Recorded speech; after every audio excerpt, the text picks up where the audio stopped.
Yes. Okay.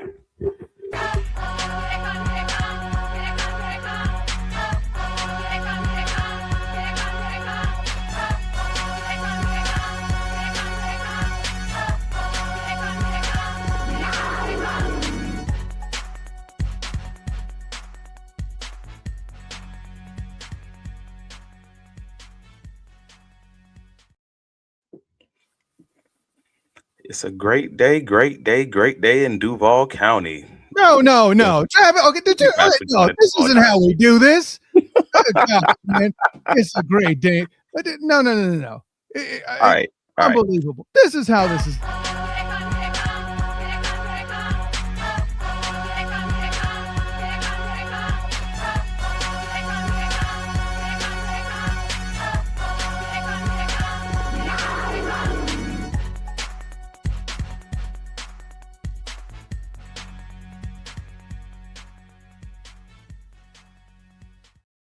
Ladies and gentlemen, welcome into the Duval Dive. I have no idea why the intro didn't play right there, but nonetheless, we are here. I am Kyle Nash, the student of the game. And I'm Travis Holmes of BigCatCountry.com laughing at this crazy man. Yeah, what's going on, y'all? Well, you're listening to this thing on the Believe Podcast Network, and Travis, I don't blame you. We just trying new things here on StreamYard. They're bringing in new things, and we're trying to bring new ways to make things interesting. Because listen, after this 48-20 snooze fest blowout game that the Jags threw down, goodness gracious! First of all, I'm going to come out up front before Preston. Preston's already blowing up the comments along with Radius before we got started, Travis. So if I don't address this up front, he's going to give me a hard time for not doing it. Travis D. Holmes, my question to you.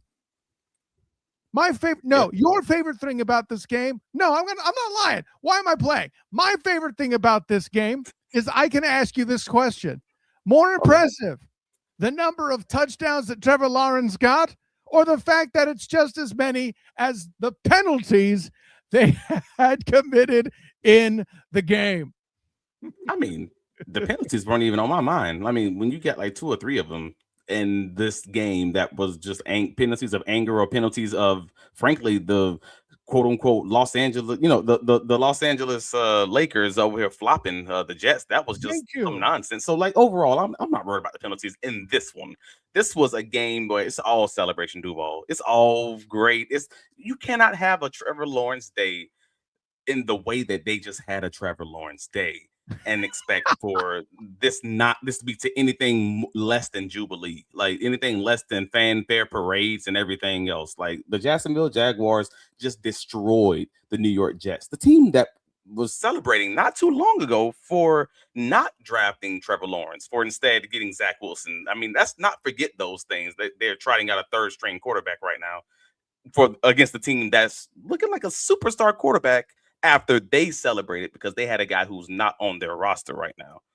Ain't trying to be salty, but that looks pretty rough right now. Well, and you mentioned you're not trying to be salty. I was on record plenty of times back then on both the Student of the Game and the Black and Gold Banneret, now the Night Shift podcast, about the fact that is in fact not the quarterback they should have picked, and now I look pretty smart about it. So yeah, actually more the Jets don't look smart about it in all of this. But Travis, we have Trevor Lawrence, 5 touchdown passes, and by the way, running one in as well. Best day. I'm hearing best day of his career talk. Are we there? Yes. I don't think it's close. I can't see a game that was even reasonably close to this one for Trevor Lawrence. Like, this is obviously the best game of his career. And when you think about the fact that we've said this is probably the best game of Trevor Lawrence's career, at least by my count, 3 different times since this bye week. We've said that phrase. This is the best game of Trevor Lawrence's career. Oh, the trajectory, the arrow is pointing up, and they keep stacking those. We said it on the Duval Dive this past Friday's preview podcast. Hey, Trevor Lawrence has another opportunity to prove that this is not just a flash in the pan, that this is not just a 4-game stretch where he's kind of, like playing well and then he falls off that, and the inconsistency monster pops up. This is not that. He has another opportunity to kind of just stack win on win on win, and he did exactly that in a very big way. And it's not just him. I want to be clear. Trevor did great. Trevor did awesome. Liam Cohen was in his bag, bro. Liam Cohen with his play scheming, right. Let's get into it. Liam Cohen with the wheel route from the B gap with Bayshaw to on the play action fake was just great, especially when you know you're expecting man coverage against a Jets defense that is top of the league in match coverage and man coverage defenses. Like, it was a very smart game plan for them.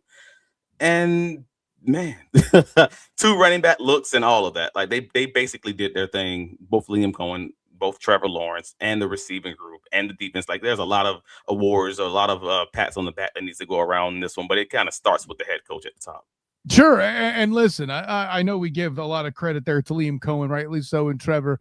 You mentioned Bayshaw too, and my favorite thing about that play is, even though he's not running it, I think people assumed also there too he would just be in protection. Nope, there he is. I still think the best throw of the day by Trevor Lawrence, though, was to the other running back, right? My dude, Travis Etienne, with the over the shoulder that just was like a suction cup right into hands, right in there. No, that was a good one. But that's the funniest part about this. We can have a whole competition because he has so many good throws in this game. There could be a legitimate whole section of this conversation just talking about which one was his best throw. Because I'm still going to say that first touchdown to Brian Thomas Jr. was damn good. Like, also a nice, exactly. You know, there's no losing answer here. We have that clip too. Shout out Jaguars.com for giving this angle of the catch. Like, wait. Rewind. Are you kidding? Are you kidding me? Are you kidding me? As a defender, that hurts my heart. As a Jacksonville Jaguars supporter, that is ridiculous. Trevor Lawrence, take a bow, bro. Like, that's not something you generally teach. Well, it's generally my bond. That's not something you can teach for the most part. And he put that in a spot where no one else could get it, despite the fact that that was a pretty reasonably solid play by that defender for the Jets. Yeah. And it's a touchdown. Like, come on, man. Trevor Lawrence was in his bag. Brian Thomas Jr. had a good day, other than that one drop that led to a field goal later in the drive, because Trevor Lawrence may have had 7 touchdowns today. That's the other part that folks aren't talking about. And if the Jets defense was even reasonably, the Jets offense, was reasonably anything like NFL terms, he might have been on the field longer to have a pretty historic day. It was a career day for him, but it could have been even bigger than that. It's just exciting to be a Jaguars fan, Jaguar supporter, Jaguars, representative and covering this team right now, because these dudes played well today. Radius has a great point here. I'm still having to get used to seeing a franchise that isn't afraid to adjust on the fly in season, much less be a step ahead, front office and coaching. He also throws in acquisitions, big or small, new or old, move off of mistakes quickly, the passing game, moving mid-range, new wrinkles like Etienne out of the backfield, going to the hot hand, players overplays, feeling spoiled right now. And Preston, I know exactly why. Let's see. I'm going to double check. That's 10 wins for the Jags. Of course, you're feeling spoiled. This was a 4-win team last year. Go ahead, Travis. First time since 2017, man. First time since Miles Jack wasn't down that the Jacksonville Jaguars has 10 wins with an AFC championship. And this feels like a team that could reasonably, not like even trying to be a homer or something along those lines, not drinking teal Kool-Aid, but I could reasonably be an AFC championship type postseason team. They're tied for the lead in the AFC South. Tied in the lead they're leading the AFC South. I'm going to make sure I say this correctly. They are in 3rd place in the AFC with an opportunity, with an eye on that number 1 seed. Actually, we had that clip also just from before the game. The Jaguars, again, their first 10-win season since 2017. Again, the Jalen Ramsey, that Blake far down Bortles there. I got to take the comment off the screen there. Now we can see it. That's how long it's been. Times. And leading the AFC South, it's a great time for the Jacksonville Jaguars. And again, we still have the questions of whether or not they're going to get any help this week as far as the playoff standings are concerned. That number 1 seed or the AFC South division lead.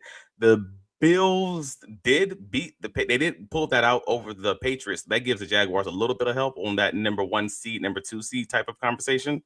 The Chiefs, unfortunately, did not beat the Chargers. So, yeah, boo.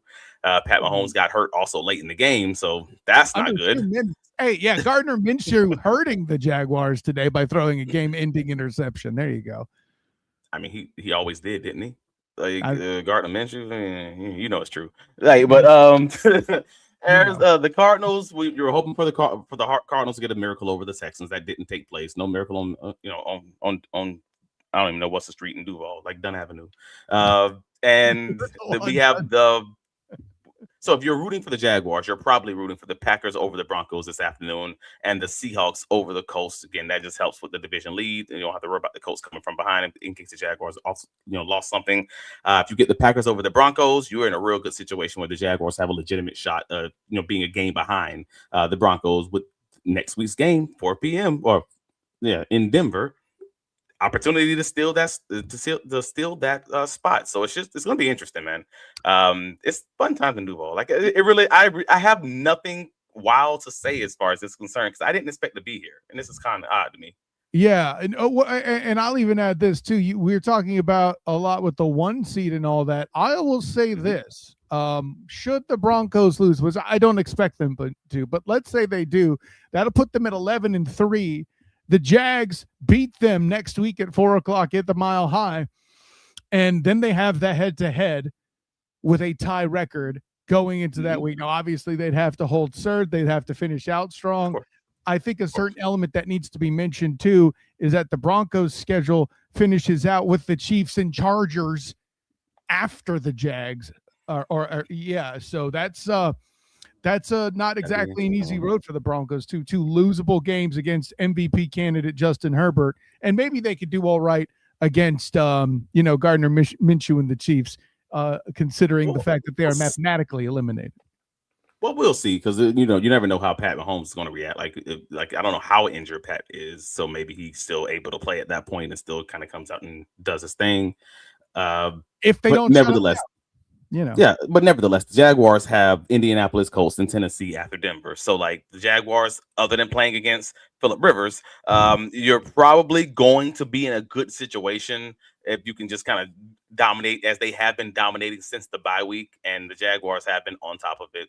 For those of you who don't know, you can't just glaze over that because the podcast listeners didn't see you post this absolutely silly graphic. With all the issues, they have Phillip Rivers starting, apparently, Ric Flair to work out with the Colts as a backup. Woo! I mean, okay, anyways, that was for all the pod listeners that didn't realize what you were doing there, Travis. I was just trying to help him out. I wasn't even going to acknowledge it. I was just going to let people who saw it, and if you didn't see it, you didn't see it. You missed it, like old school television. You know what you should do? You should come to the Duval Dive YouTube channel and check that out. And if you're listening on the audio, you can continue listening on the audio and where we can cash that check. I appreciate y'all too. Yeah, right. Yes.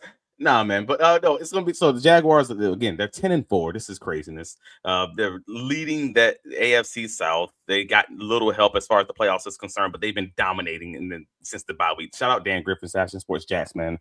Jaguars' average margin of victory during their current 5-game win streak is 19.8 points. So, like when we talked about last week, the Jacksonville Jaguars have been molded by this schedule.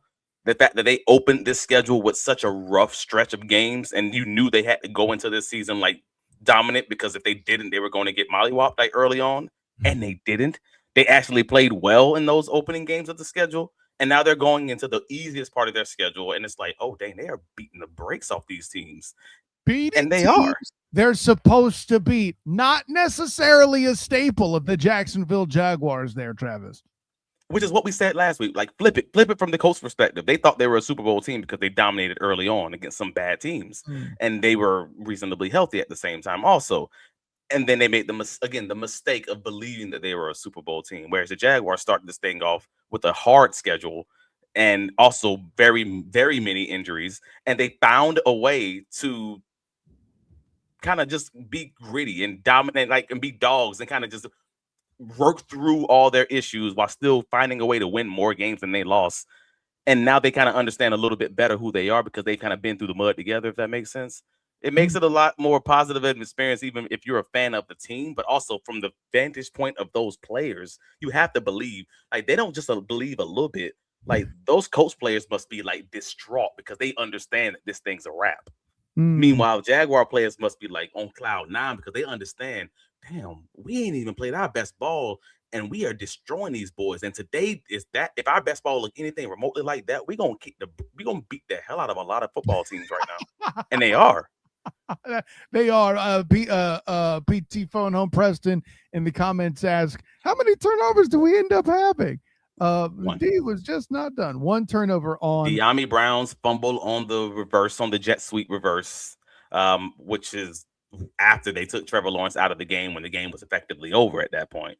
See, you're talking shout about Ventrell Miller. Oh, that's wait, he's talking about on defense? Yeah, I think he's talking about takeaways, and with that, I see 3 interceptions thrown. My friend. Yeah. 3. Ventrell Miller had the one in the end zone, so they didn't even pay for the De'Ami Brown turnover.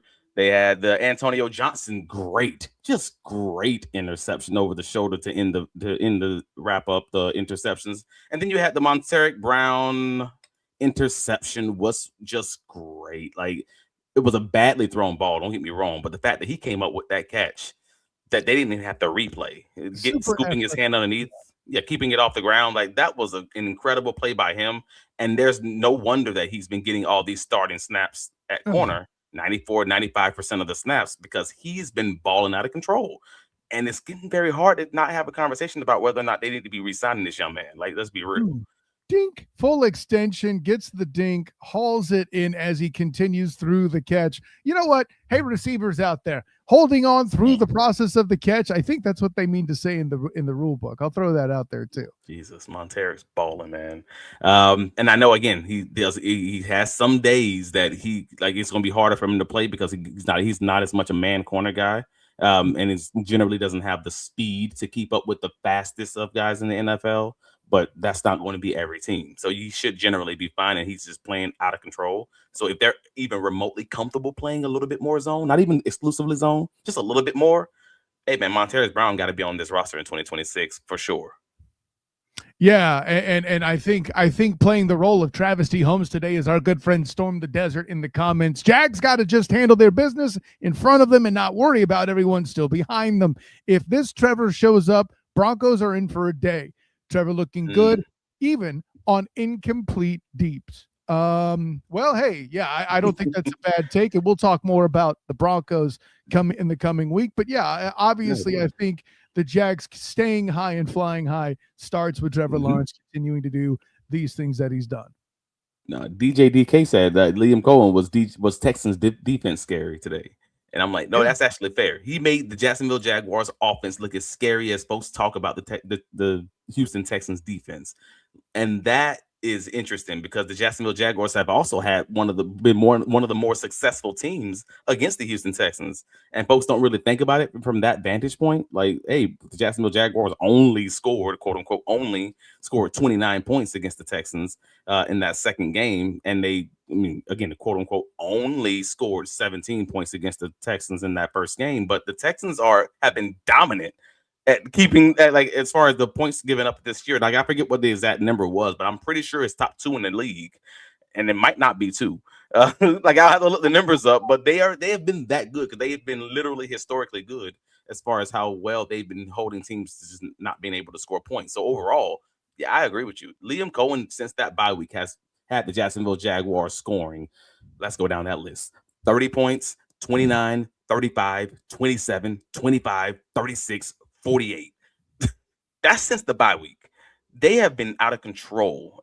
He's been putting more of those 3 tight end sets in. He's been did more of the 2 running back sets today. Like the touchdown play with Bishaw Tootin was a play action fake to him with Travis Etienne also on the field. This is around that same time in 2024 where he did the same thing with the Tampa Bay Buccaneers.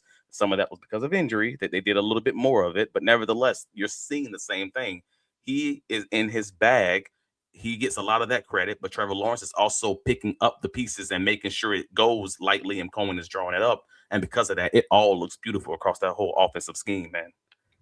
Yeah, no, I can't put it much better than that. Robert Kemp at the comments. Jets were flopping like crazy on the Newsome and BTJ penalty. 100% handing out the Academy Awards there. It was absolutely silly. Storm the Desert in the comments mentions the Jags have run that running back angle route with Etienne in the red zone 3 weeks in a row, and it's been wide open every time. Jacoby Breyer's touchdown from last week was also that same Travis Etienne angle route, and they just like, no, Jacoby's open too. Like everybody's open because they are just scheming these guys open, and especially whenever there's a situation where they know the coverage is coming. If it's cover 3 or if it's man, they're basically a 1 high safety kind of situation. You're in trouble. You better play 4 high, and you better hope that you can stop this Jacksonville Jaguars run game because this is not going to happen with 1 high looks against this Liam Cohen offense. It just feels very clear to me right now. Yeah, and this is that balance that Jacksonville Jaguar fans have been looking at or hoping for, I should say. Now that BTJ is back to being BTJ. That's the big key. Like Jacoby is one big part of this equation, but now that BT is true prototypical BT stretching that field, it's going to be kind of people got problems. Like only limited amount of defenses are going to be able to stop this. Now, fortunately for the Jaguars, that's not most NFL defenses. But unfortunately for the Jaguars, we will find out this upcoming week against the Denver Broncos whether they're one of them because Denver's defense is generally pretty good. And they generally do have the dogs to kind of work with multiple kind of schemes. Like they don't just have to play man. They can play man. They can play cover 3 or cover 4. They have a little bit of variety there and a little bit of options. So we've been waiting for that test since that Chargers game. Here it is. Coming up this Sunday in Denver. We'll have an answer to some of those questions, just how dominant this offense truly is when we play those Denver Broncos. And we can also find out maybe, just maybe, if those Denver Broncos are a little bit overrated. We don't know. Yeah, no, and that goes to the Jags as well, right? The conversation we had last week is that they're feasting on teams with weaker offensive lines. The Jets, in my opinion, appeared to be that at least for the most part today as well. Credit to the Jags O-line. They did what they were supposed to do. This is not me cheapening them, but it is time for them to be ready for the biggest remaining test, I would argue, in the regular season in the Denver Broncos coming up so far. So, yeah. I think there's a lot to still be, I won't say worried about. There's still football to be played. We have not seen the end of it. Nothing is clinched. All of that other stuff. Matter of fact, Travis, I know you have this in here for just this very reason. Still waiting for a big smile out of you. You're up 2-0. What's the story? Are you not happy, or you're only half happy, or? Still to be happy about. You're up 2-0. Job's not finished. Job finished? I don't think so. Okay. I mean, it's glad to play that some other time other than the preseason for you for once, my guy.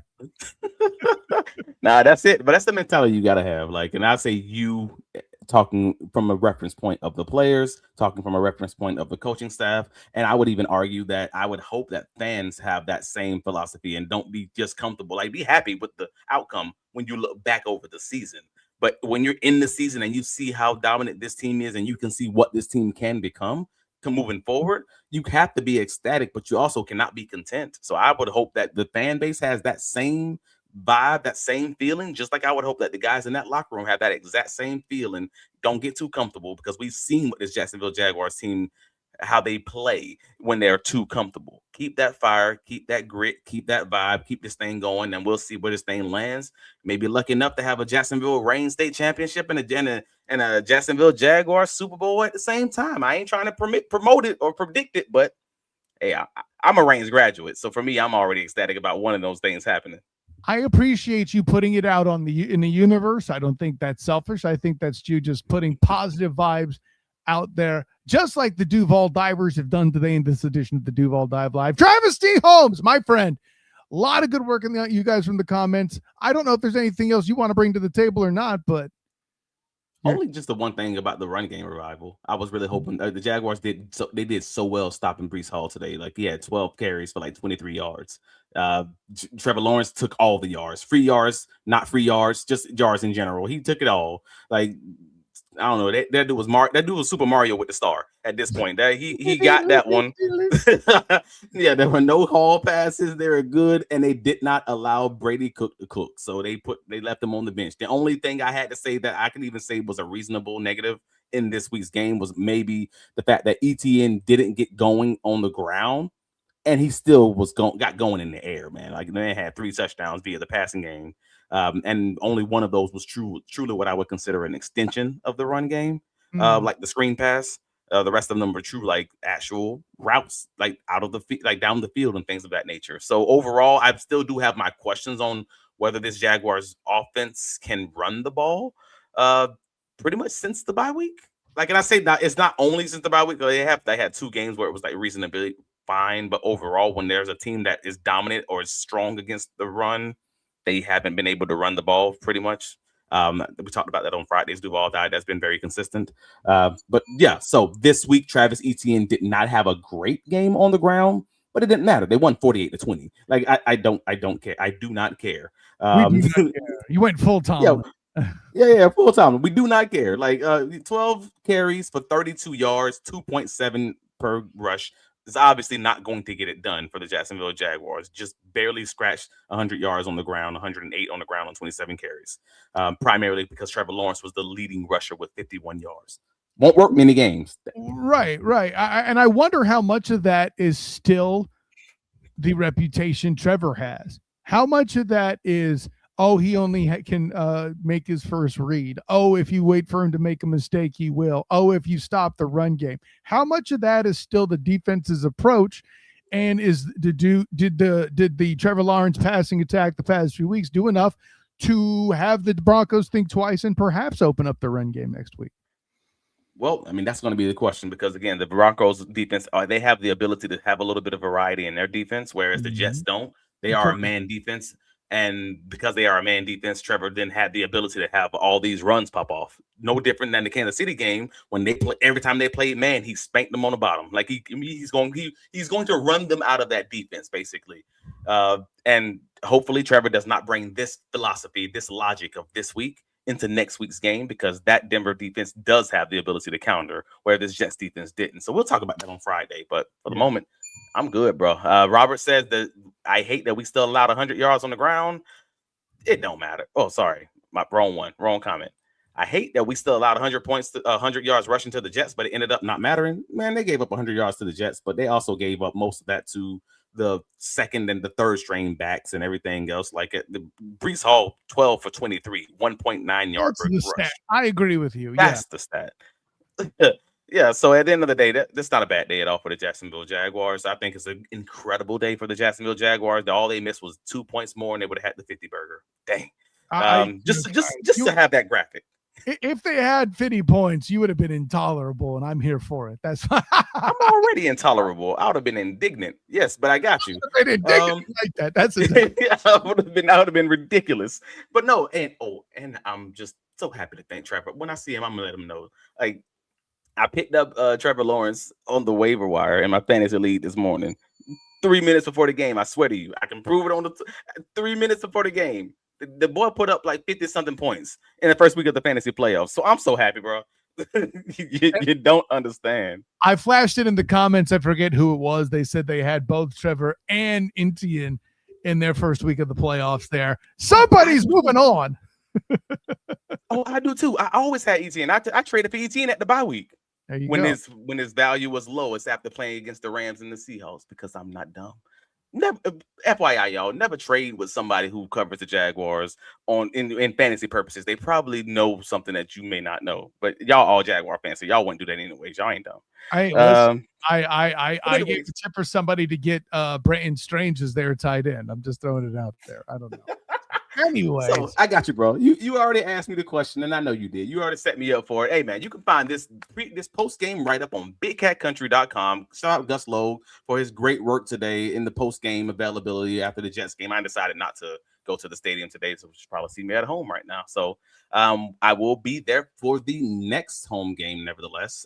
So go and check out the site. The Big Cat Country write-up it's incredible. I think the Jaguars had an insane day, and it has all your clips from the game also, and any additional advanced data you want to look at from the matchup today. If you listen to the sound of my voice on the Duval Dive YouTube, please click that like button.